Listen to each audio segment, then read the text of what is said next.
Filipenses capítulo 3, en el versículo 12 dice: no, sino que prosigo ya, ni que ya sea perfecto, sino que prosigo por ver si logro asir aquello para lo cual fui también asido por Cristo Jesús.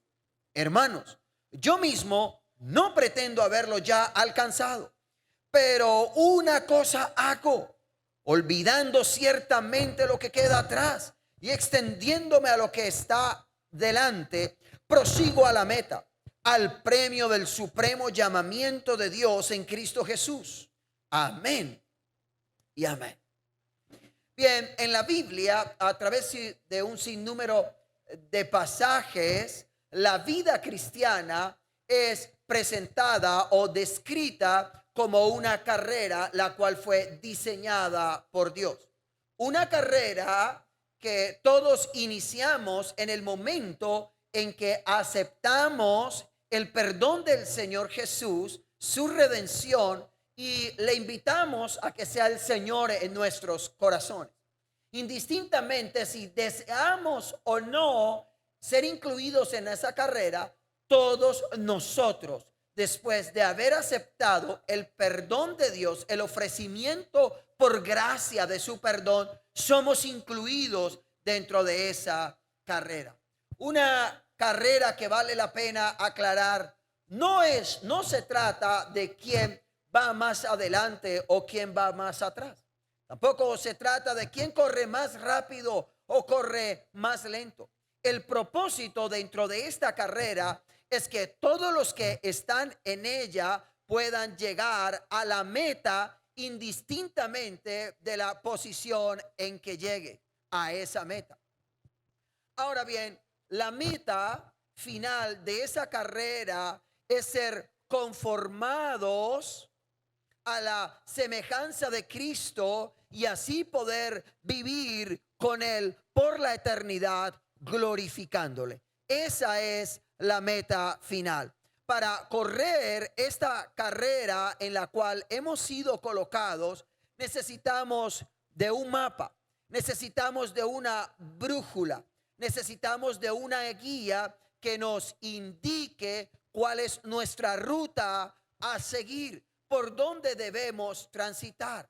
Ahora bien, ese mapa, esa brújula, esa guía que nos dice cuál es el camino a seguir, es la bendita y poderosa palabra del Señor, la cual a través o mediante sus relatos que son verídicos y sus verdades que son absolutas, nos guían, nos direccionan y nos permiten mantenernos apartados de todos los elementos distractores que hay en torno a esa carrera. Porque es importante aclarar que alrededor de esa carrera existen una gran diversidad de distractores. Hay muchísimos distractores alrededor de esa carrera que tienen como fin que usted y yo renunciemos a ella, que tienen como fin que usted y yo nos hagamos a un lado y dejemos de correr en esa carrera, de transitar por ella. Ahora, las escrituras son ese manual infalible que nos permite mantenernos enfocados en la meta. Por eso nos proporciona una serie de consejos en relación a cómo persistir, a cómo permanecer, a cómo proseguir hacia la meta última, que tiene que ver con que la imagen de Cristo sea formada en nosotros. El pasaje que hemos leído en esta mañana es un ejemplo claro de esto.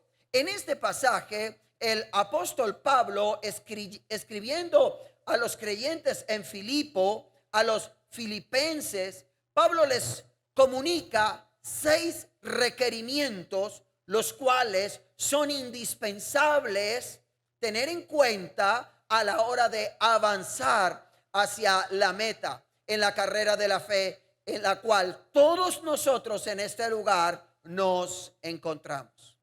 Ahora, permanecer y avanzar hacia la meta de nuestra fe cristiana, en primer lugar, como hijos de Dios, requiere de que tengamos sinceridad y reconocimiento. Puedes decir al que está a su lado: para permanecer y avanzar en la carrera de la fe cristiana, necesitas ser sincero, necesitas reconocer de que tienes una necesidad. Mire lo que dice, por favor, el versículo 12, tenga la amabilidad.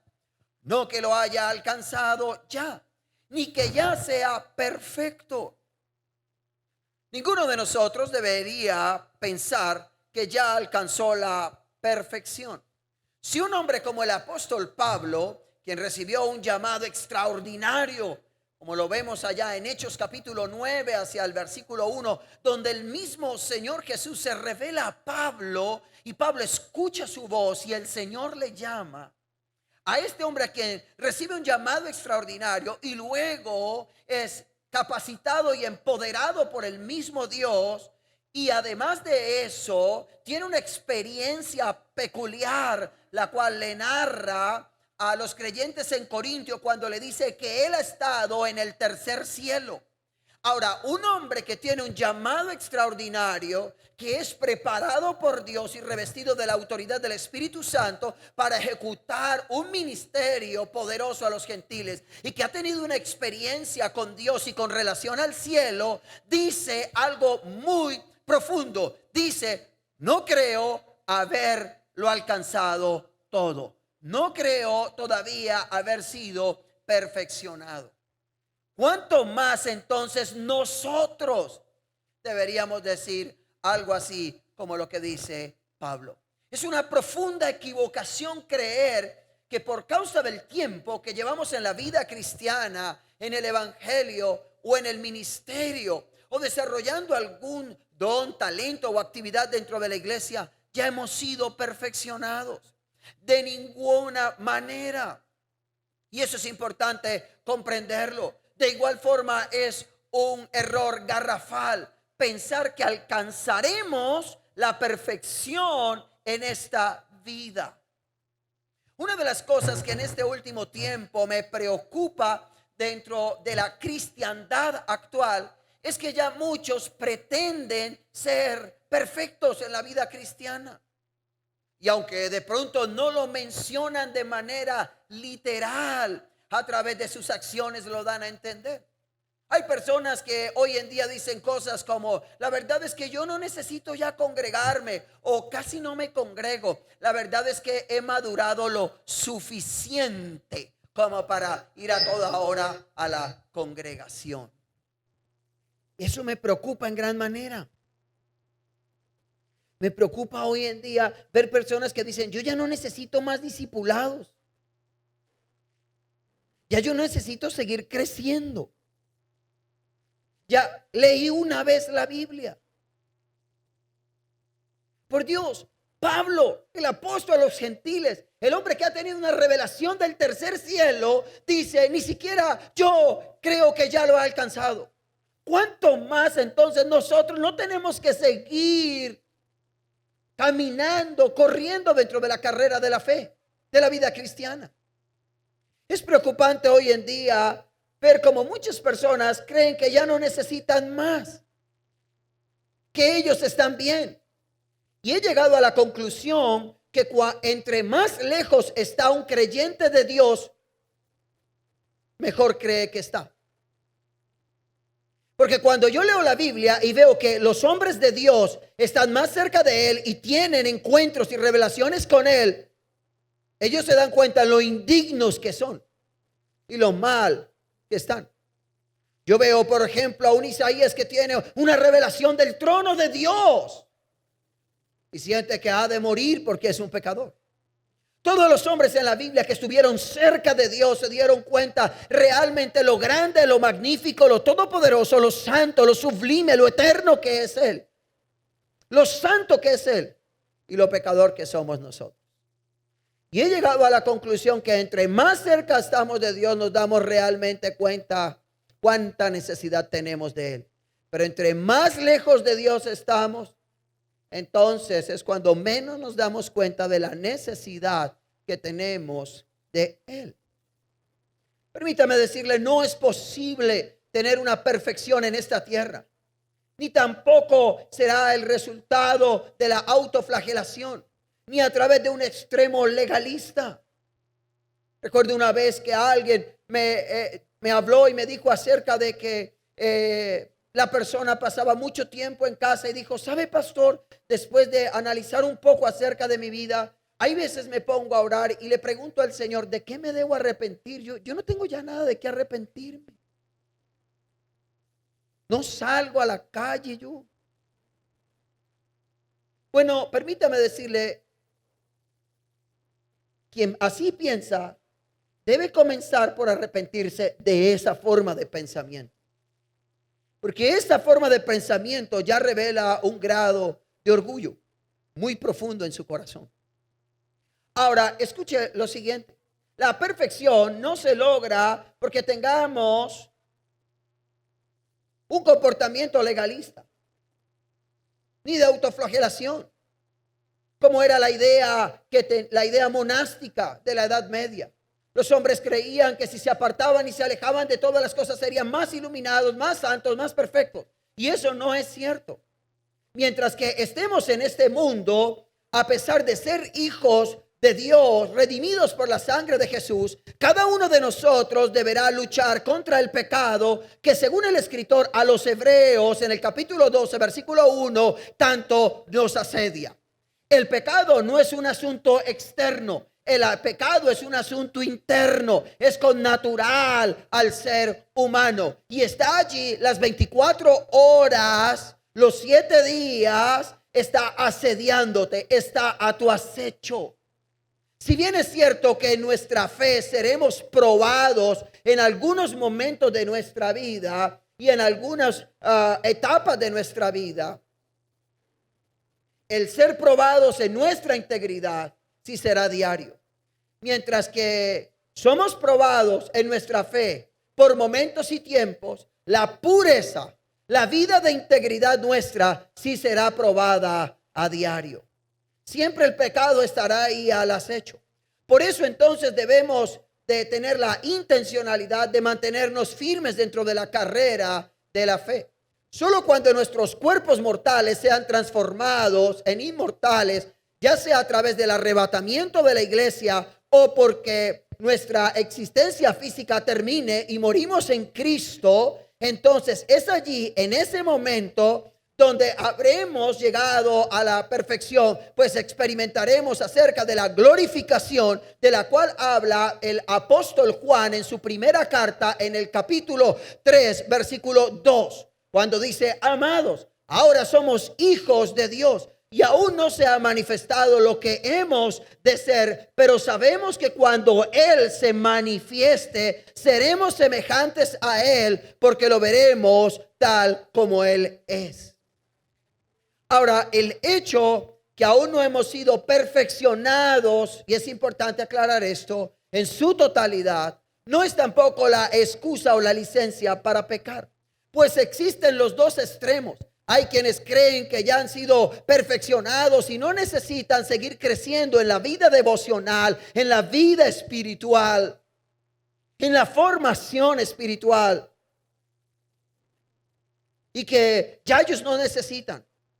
Pero también están los del otro extremo. Aquellos que muchas veces dicen, es que no hemos sido perfeccionados en su totalidad. Y como no he sido perfeccionado, entonces soy débil. Y usamos muchas veces la gracia como una excusa para hacer lo incorrecto y lo indebido. Para pecar. Y escuche esto. El que aún no hemos experimentado la glorificación y la perfección, no quiere decir que no vamos en camino de perfeccionamiento. Vamos en el camino del perfeccionamiento. Dios está trabajando día a día en nosotros. La obra de transformación que produce Dios en nosotros es una obra divina. Escuche esto. Es una obra que el Espíritu produce en la vida de las personas. Pero el que sea una obra divina en nosotros no exime de una responsabilidad personal. Es decir, la transformación, el proceso de transformación del creyente es una obra divina con responsabilidad humana.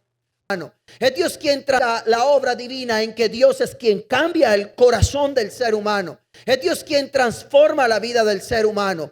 Pero la responsabilidad humana radica en el deseo, en el anhelo que el creyente tiene de ser transformado, en la disposición y en la rendición frente a esa obra de Dios en la vida de él. Y ahí es donde radica la responsabilidad humana. Es decir, yo debo anhelar, yo debo desear ser transformado a la imagen del varón perfecto. Debo anhelar que el carácter de Cristo sea formado en mí. Y no solamente es un asunto de deseo, es un simple sentimiento o impulso, sino que eso va acompañado de un acto de entrega y rendición. Es decir, anhelo, Señor, de tu transformación sobre mi vida. Pero si eso significa, Dios, que me rinda ante ti y que tome la decisión de anhelar el apartarme de aquellas cosas que incitan mis sentidos a pecar, lo voy a hacer. En el último tiempo he tenido que lidiar en muchos lugares con un pensamiento dentro de creyentes, y es que vuelvo atrás, vuelvo al mundo porque Dios no me logró cambiar. Y cuando uno dice Dios no me logró cambiar o Dios no me pudo cambiar, lo que uno está diciendo es Dios no es omnipotente, Dios carece de poder para transformar a un ser humano y yo le quedé grande a Dios. Y eso no es cierto. Dios cambia y transforma al ser humano, pero Dios jamás violenta la voluntad del ser humano. Dios tiene el poder para hacerlo. Y en la suficiencia de su sacrificio en la cruz proveyó todo para que nosotros pudiéramos experimentar ese cambio. Es más, nos dio su espíritu en nosotros para experimentar ese cambio. Pero hay una participación personal. Y esa tiene que ver con desear esa transformación, pero apartarme de todo aquello que estimula mis sentidos al pecado. Si yo sé que ese elemento, esa práctica, ese lugar, esa persona, esa situación incita mis sentidos al pecado, pues yo no voy a correr hacia eso. La Biblia dice que el necio ve el mal y sus pies apresura hacia este. Es de sabios huir de todo aquello que incita nuestros sentidos al pecado. Y cuando yo veo eso y me aparto, deseo, hay un impulso natural en mí, hay una naturaleza que me inclina y que me dice ve hacia allá. Pero también en mi interior está la vida de Dios, está el Espíritu Santo hablando a mi corazón, recordándome la palabra que he leído, que he escuchado y diciéndome apártate de eso. Y hay una lucha entre la carne y el Espíritu. ¿Quién gana? Quien usted determine que gane. Muchas veces diremos, Señor, tú sabes cómo me atrae eso, pero yo quiero que en este momento tú me ayudes para alejarme. Señor, dame la fuerza necesaria. Y entonces la Biblia, el Espíritu Santo nos traerá y nos recordará que Dios no nos ha dado un espíritu de cobardía, sino de dominio propio, es decir, de autodisciplina. El Espíritu Santo, Dios nos capacita por su Espíritu para tener autodisciplina, para tener el control y la capacidad de poder decir me aparto de esto, tomo esta decisión. Y cuando yo lo tome, el Espíritu Santo va a fortalecer mi vida y mi corazón. ¿Cuántos alaban al Señor? Pablo por eso dice, no creo haberlo alcanzado. Y Pablo es sincero y reconoce su condición. Por eso es que Pablo ahora comienza a desarrollar una idea, y es la idea de concentrarse en la meta. Ahora, permanecer y avanzar hacia la meta de nuestra fe cristiana, en segundo lugar, como hijos de Dios, requiere, según este pasaje, un gran esfuerzo. No solamente requiere de sinceridad y de reconocimiento, sino que también requiere de esfuerzo, de intencionalidad. Mira lo que dice en la segunda parte del versículo 12, léalo conmigo, por favor. Pues Pablo lo formula con estas palabras: sino que prosigo por ver si logro asir aquello para lo cual fui también asido por Cristo Jesús. La maravillosa gracia que nos fue dada no excluye de ninguna manera nuestro esfuerzo. Por esta razón el apóstol Pablo usa la expresión proseguir, que aparece en la Reina Valera del 60. Pero sigo adelante en las versiones más recientes, como la Nueva Traducción Viviente. Y lo que admite esta expresión es que dentro de esta carrera no puede haber una actitud perezosa o indiferente de parte nuestra. Es decir, debe haber intencionalidad de correr la carrera de la fe. En la vida cristiana no hay espacio para el estancamiento espiritual. Si usted mira a través de todo el Nuevo Testamento, se dará cuenta que la vida cristiana se relaciona con el caminar, con el correr, con el batallar. Es decir, la vida es dinámica, la vida cristiana. No hay lugar para estancarse. Cuando se detiene o se estanca, se muere. La vida cristiana es continua, es de avance, es de progreso, es de desarrollo, y para eso se requiere de intencionalidad, de esfuerzo. Cuando el apóstol Pablo le escribe a la carta a los filipenses, se calcula que han pasado 30 años desde que ha sido, es decir, alcanzado por el Señor Jesucristo. Pablo primeramente fue redimido, luego fue llamado y por último fue lleno de la autoridad del Espíritu Santo para anunciar el evangelio dentro de los gentiles. Y aunque Pablo ha experimentado la redención, escuche esto, y Pablo ha experimentado el llamado y ahora cumple ese llamado, Pablo dice, saben, la meta final aún no la he alcanzado. Wow. Por tanto, debo esforzarme por permanecer en el camino al fin de poderla alcanzar. La salvación, más allá de la redención de los hombres, tiene como maravillosa meta la transformación de los salvos a la imagen del Señor Jesucristo. Por eso personas que dicen Dios haberlo alcanzado. Y qué doloroso es cuando muchas veces uno escucha personas que dicen Dios me llamó, yo me preparé y le sirvo a Dios, y creen ya haberlo alcanzado todo, porque creen que el fin último de la vida cristiana es tener un ministerio, tener una posición, tener un lugar dentro de la iglesia o tener un reconocimiento. Esa no es la meta. La meta cristiana es ser semejantes al Señor Jesús. ¿Cuántos alaban a Dios? Esa es la meta, hacia allá caminamos.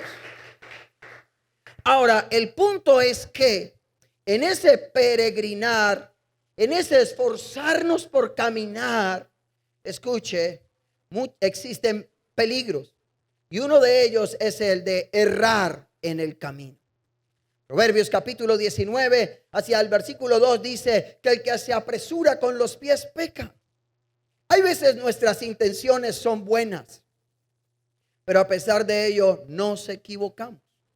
Es muy fácil equivocarse y terminar obsesionado con temas secundarios dentro de la vida cristiana y no nos enfocamos realmente en la meta. Hay veces terminamos, muchas veces, esforzándonos más por las formas que por el fondo.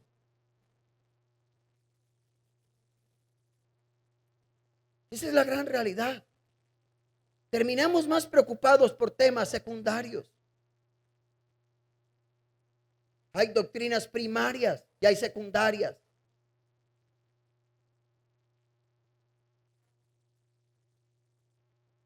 Y nos enfocamos en las formas. Recuerdo hace muchos años fui invitado a un lugar muy grande a predicar en esa ciudad. Una iglesia muy grande en esa ciudad, muy representativa. Fui y prediqué la primera noche. El Señor cumplió su propósito eterno. Terminamos, llegamos a la casa pastoral donde estaba hospedado. Los pastores contentos por lo que el Señor había hecho, pero había algo que incomodaba y afligía profundamente su espíritu. Hasta que llegó un momento en que buscaron la ocasión y lo dijeron, pero pastor, solo una pregunta. Sí, ¿no tienes corbata? Y yo me quedé mirando y le dije, aquí no las traje. Yo sí tengo. Pero no las traje. ¿Hay algún inconveniente? No, es que, bueno, es que aquí todos sí servimos al Señor con la corbata. Lo que me está diciendo. Entonces yo le dije, es más, mi esposo tiene unas muy bonitas que le puede prestar. Frente a que le dije, claro, no tengo inconveniente.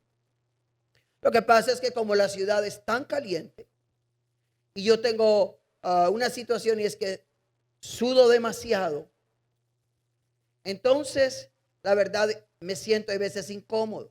Comúnmente no las uso, de vez en cuando las coloco, pero por lo general no las uso. Pero tengo el saco.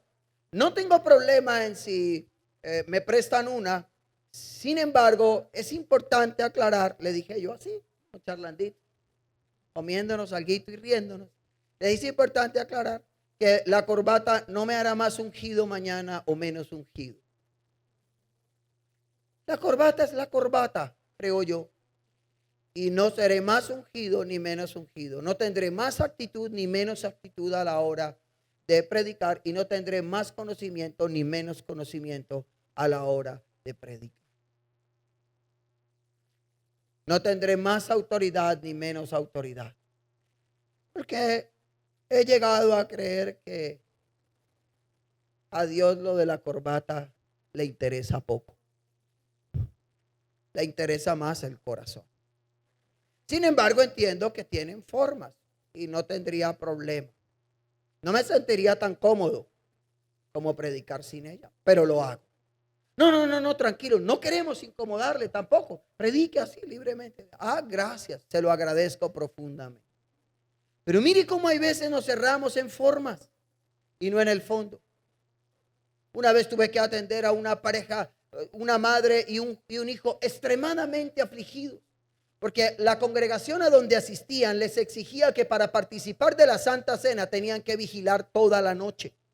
Aquella mujer estaba extremadamente afligida porque por su edad no había alcanzado a vigilar toda la noche y se había quedado dormida prontamente. Y por eso no había podido participar de un evento que es una celebración donde celebramos y recordamos el acto de gracia, un momento sublime, la manifestación más grande de la generosidad del amor de Dios. Eso es lo que celebramos cuando recordamos a través de la Santa Cena el sacrificio de Cristo. Como el chico, porque no fue en zapato de material y no fue con correa, usted no trae los lomos ceñidos, varón. Y la Biblia dice, ceñid vuestro, empezando que ni siquiera tienen claro el pasaje. Pero hoy en día hay miles de personas, aunque ustedes no lo crean, y de pronto a algunos de ustedes les cause risa o a otros sorpresa, esas cosas existen. Y hay miles de personas centrándose tan solamente en las formas y el fondo, que es lo que realmente interesa, el que seamos a la imagen del Señor Jesús, lo estamos descuidando. Así que debemos tener cuidado y debemos esforzarnos cada día por estudiar la palabra, por comprender la palabra, por congregarnos, por crecer espiritualmente. Y siempre estar vigilantes de que no terminemos centrándonos en cosas secundarias que no tienen gran relevancia. Permanecer y avanzar hacia la meta de nuestra fe cristiana. En tercer lugar, como hijos de Dios, según Pablo, requiere que nos concentremos en la meta. Versículo 13. Para captar su atención total a este momento, Pablo aquí se dirige a los filipenses de manera muy personal. Pablo le dice, hermanos, coman. Es un llamado fraternal que nos identifica, que habla acerca de su cercanía, que capta la atención de ellos. Les dice: hermanos, yo mismo no pretendo haberlo ya alcanzado, pero una cosa hago, olvidando ciertamente lo que queda atrás y extendiéndome a lo que está delante, prosigo a la meta. Ahora, interesante esto. Por tercera vez, Pablo subraya el hecho de que todavía no ha llegado a la perfección ni ha alcanzado la meta, pero está profundamente concentrado en ella. Y por eso el texto dice una cosa. ¿Cuál es la cosa que Pablo hace? Bueno, fijar prioridades y concentrar todos sus esfuerzos para alcanzarlo. Y con el fin de fijar prioridades y concentrarse en el final último, que es la meta, que es la imagen de Cristo en mí, Pablo sugiere algo importante, que debes aprender a olvidar las cosas del pasado. Pablo tenía conocimiento acerca de los Juegos Olímpicos. Pasó mucho tiempo en Grecia y trabajó durante 3 años en Éfeso, donde había un gran estadio con una gran capacidad. Se calcula que aproximadamente 100,000 espectadores entraban allí. Ahora, Pablo tiene muy claro esto de los competidores. Y Pablo en muchas de sus cartas utiliza como ilustración para alguna verdad espiritual la imagen de un deportista que se esfuerza por alcanzar la meta. Así lo enseña Pablo en la primera carta a los Corintios, por allá en el capítulo 9, cuando le escribe en su segunda carta a Timoteo. Pablo sabe que un atleta, por mirar brevemente atrás, puede perder su equilibrio, puede desviarse o incluso hasta perder la carrera, pues mirar constantemente hacia atrás o tratar de correr la carrera mirando hacia atrás disminuye la concentración en la meta. Ahora, escuche esto. Pablo no está haciendo referencia a olvidar los beneficios del Señor en nuestra vida. Pues el salmista en el capítulo 103 del versículo 2, el salmista dice lo siguiente: bendecid alma mía a Jehová y no te olvides de ninguno de sus beneficios. Si hay algo que un cristiano debe ver cuando tiene una mirada retrospectiva, son los beneficios del Señor. Y es lo que menos las personas observan cuando miran hacia atrás. Entonces, pastor, ¿a qué se refiere Pablo aquí? De que no miremos atrás. Bueno, es importante recordar que habían judíos que querían judaizar la iglesia de aquel momento. Y ellos están persiguiendo a Pablo por doquier. Y muchas veces lo que hacían era recordarle a Pablo acerca de sus hechos pasados, de lo que un día fue. Entonces Pablo lo que hace es decirle: sabe, dejando todo atrás, me concentro hacia adelante, hacia la meta del supremo llamamiento. Lo que Pablo nos está diciendo es: hay que tener la intencionalidad de olvidar aquellas cosas del pasado que no son una prioridad a nuestra vida y que nos detienen y que nos distraen de la meta.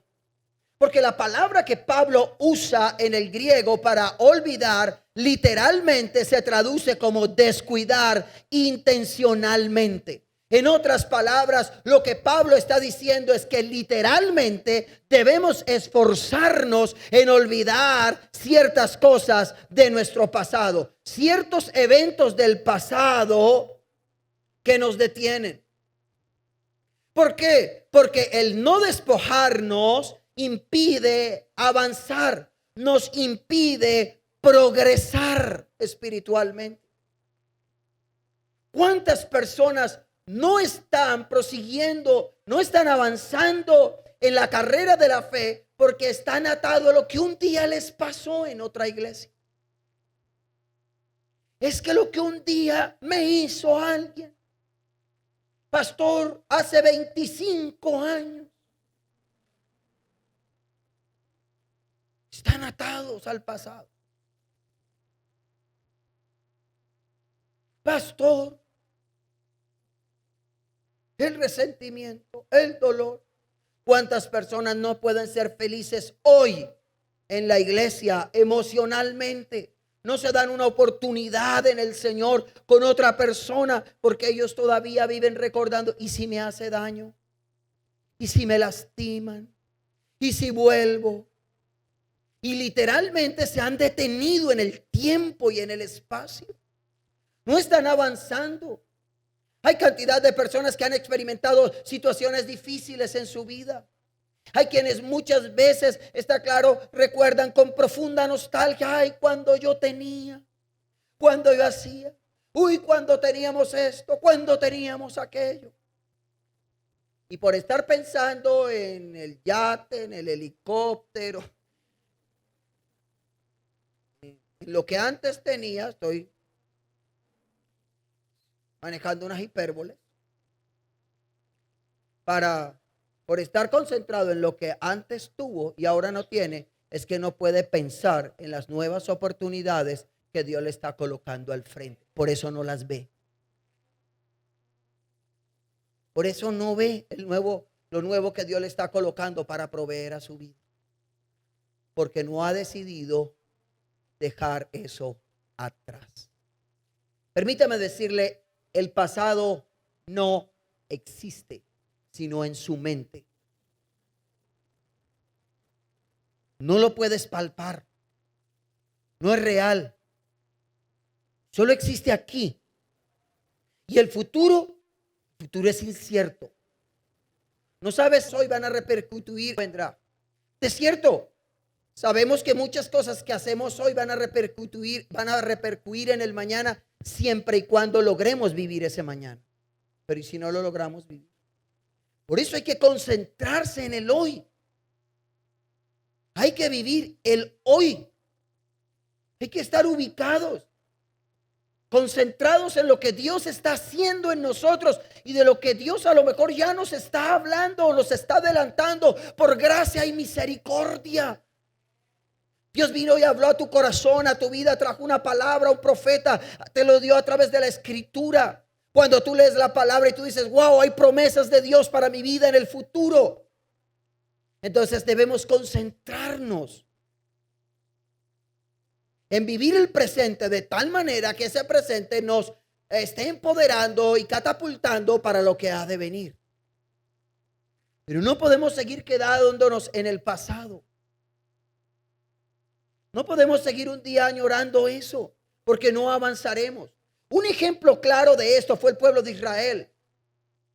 ¿Sabe? El pueblo de Israel siempre hablaba acerca de lo que tuvo en Egipto. Para ellos, en el momento en que estaban por el desierto, era mejor ser esclavo que libre. ¡Qué paradoja!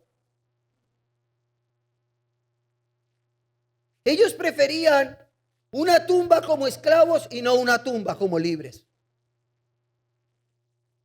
Y magnificaban, ¿no? Cuando le hablaban a Moisés, Moisés, hoy las ollas de carne, cuando eran esclavos, les daban la ración.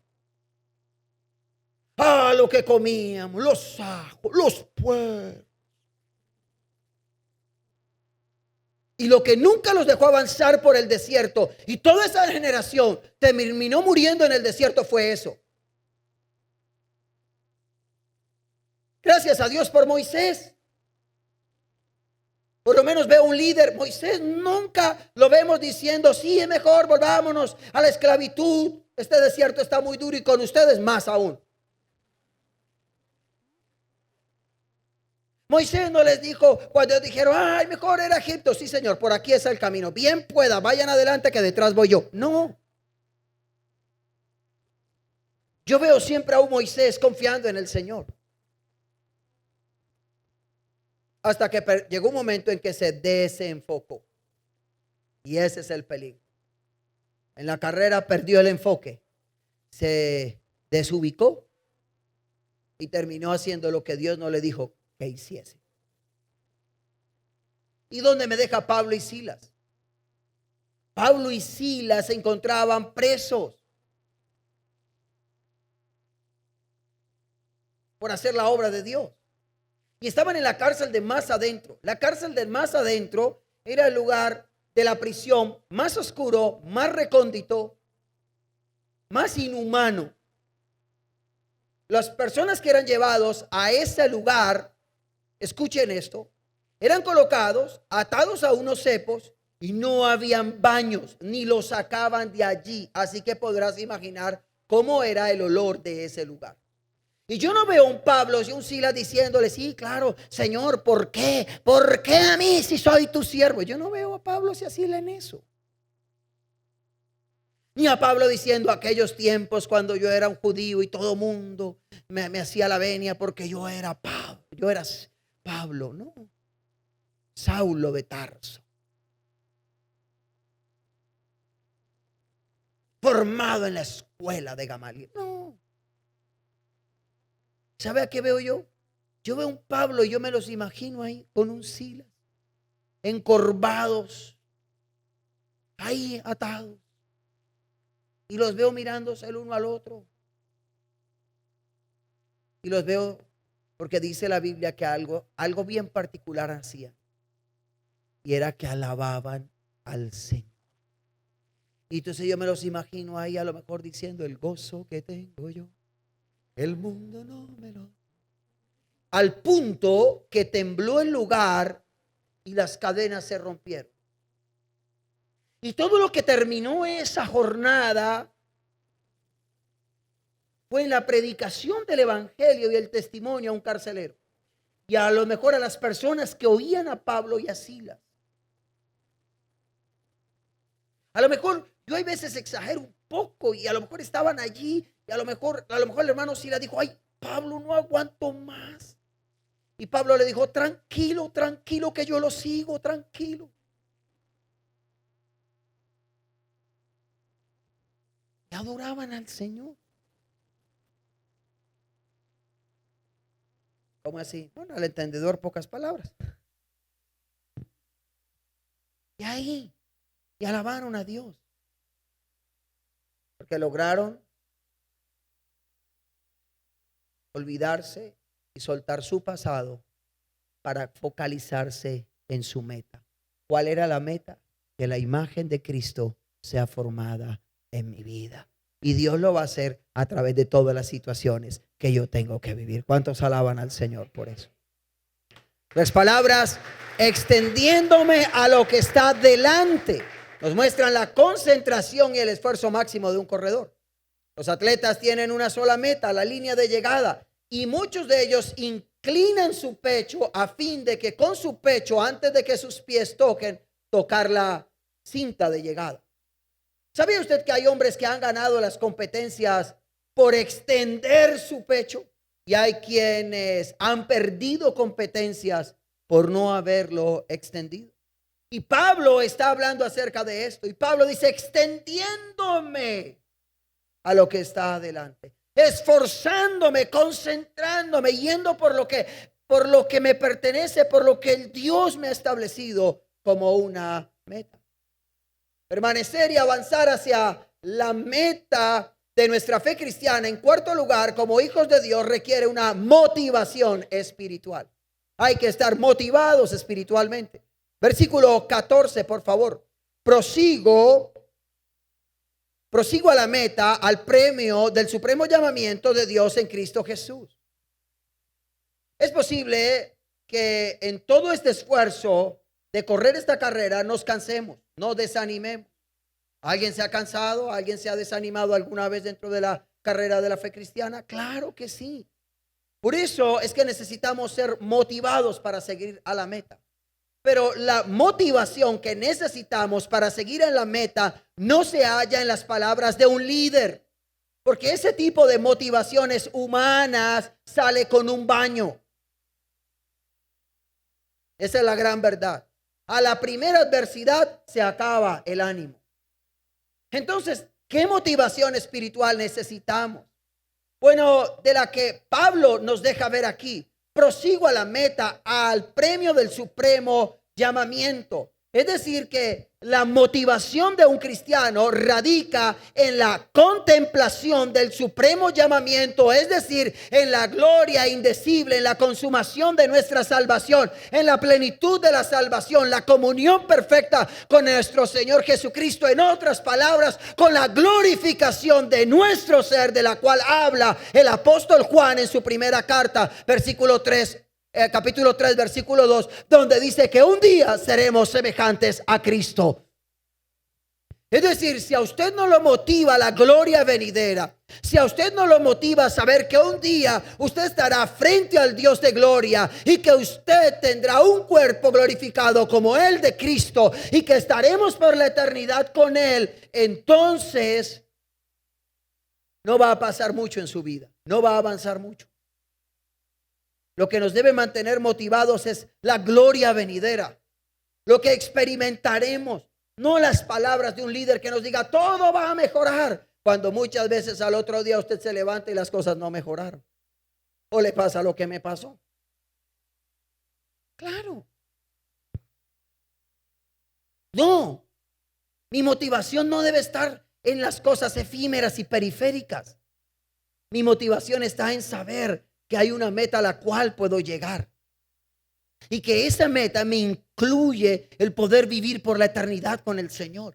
¿Por qué estamos aquí? Siempre se los he dicho. ¿Por qué madrugamos un domingo? ¿Por qué llegamos a un segundo servicio más tarde y salimos, está claro, hacia el mediodía apenas a mirar qué resolver con nuestra familia, un plan?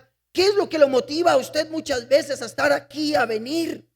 ¿Qué es lo que usted lo hace vivir en santidad? Si no es más que el deseo y la fe de el Señor, en el Señor Jesús, de un día estar con tu Salvador, de encontrarte con Él. Y eso debe ser lo que nos motiva día a día para permanecer en la fe cristiana. Pero eso requiere de intencionalidad, requiere de leer la Escritura, requiere de cada día conocer más hacia dónde vamos.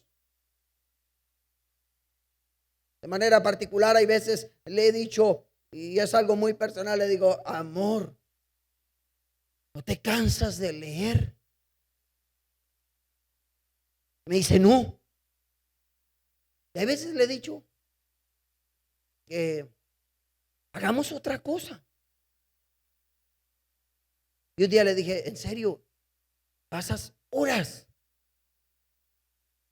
Y coges, sueltas uno y vas y agarras otro y sigues y sigues. Y un día le pregunté, le dije, ¿cuál es la motivación? En algunas veces me dijo, mis hijos, el poder ayudarte, el poder que ellos tener una respuesta frente a cada inquietud en su vida. Pero frente a un día le dije, ¿y qué cuando no estemos? Otro día hablando como pareja, encontré una razón y creo que es la razón fundamental por la cual me gusta tanto estudiar todo lo que tiene que ver con la palabra, en la cantidad que lo hago. Y le dije, ¿cuál? Me dijo, quiero conocer todo acerca de dónde voy a estar por el resto de mi eternidad. Y sabe, ese día yo entendí, dije, esta sí es la verdadera razón. Y entendí que la motivación de nosotros como creyentes debe ser esa. ¿Por qué leemos la Biblia? Para el día de la lunada en el concurso de cuántos versículos se sabe, yo voy a hacer. No. Para decir tantas veces me he leído la Biblia de tapa a tapa. No. Para decir tengo la Biblia más coloreada, subrayada. No. ¿Cuál es la motivación para leer día a día la Escritura? ¿Cuál debe ser? Conocer acerca de nuestra eternidad, saber para dónde vamos, qué haremos, conocer más a fondo a aquel que dio su vida por nosotros, aún sin con nosotros haber nacido. ¿Cuántos alaban al Señor? Y si eso no es nuestra motivación, no lo...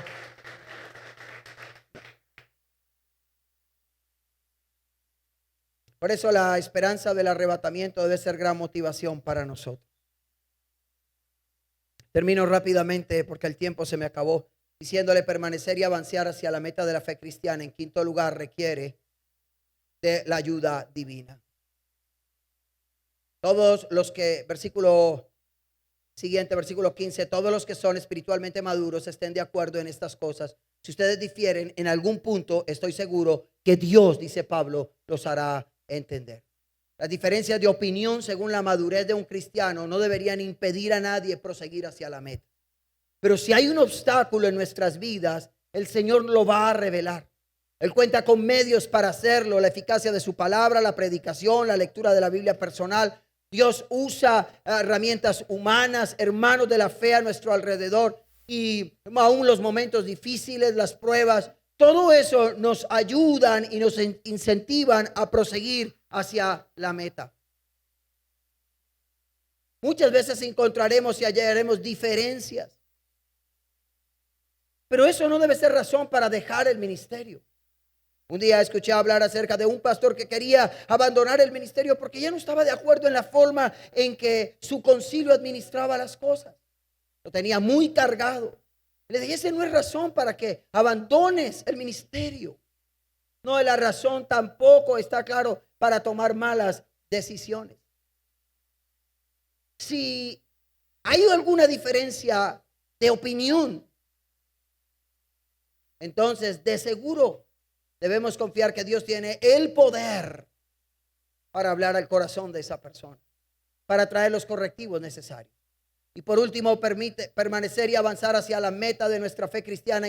En último lugar, como hijos de Dios, requiere tener un mismo sentir. Versículo 16, pero en aquello a que hemos llegado, sigamos una misma regla, sintamos una misma cosa. Con estas palabras, Pablo retoma el importante tema del capítulo 2, en el que nos exhorta a tener el mismo sentir que hubo en Cristo. Cuando usa Pablo la palabra regla, sigamos una misma regla, la palabra en griego significa también andar en fila. Y la regla era lo que ayudaba a los corredores a competir de forma correcta y a mantenerse dentro de la pista.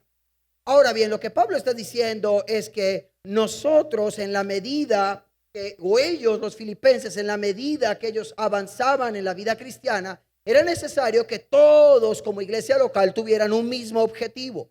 ¿Cuál era el objetivo que todos como iglesia deberían tener? ¿Cuál era la meta en común que todos deberían estar viendo y concentrados en ella? En parecerse cada día más al Señor Jesús, a fin de que la imagen de Cristo sea formada en ellos. Y la meta nuestra como iglesia no es ser la iglesia más grande de esta ciudad, no es ser la iglesia más reconocida en las redes sociales, no es tener el mejor perfil, la mejor página, no tiene que ver con ser los más populares dentro de la ciudad. La meta única que todos en este lugar debemos seguir y que debemos caminar en una misma línea, en una misma fila, es la de ser como el varón perfecto, a imagen y semejanza del Señor Jesús. Amén y amén en esta mañana. Colóquese sobre sus pies, por favor.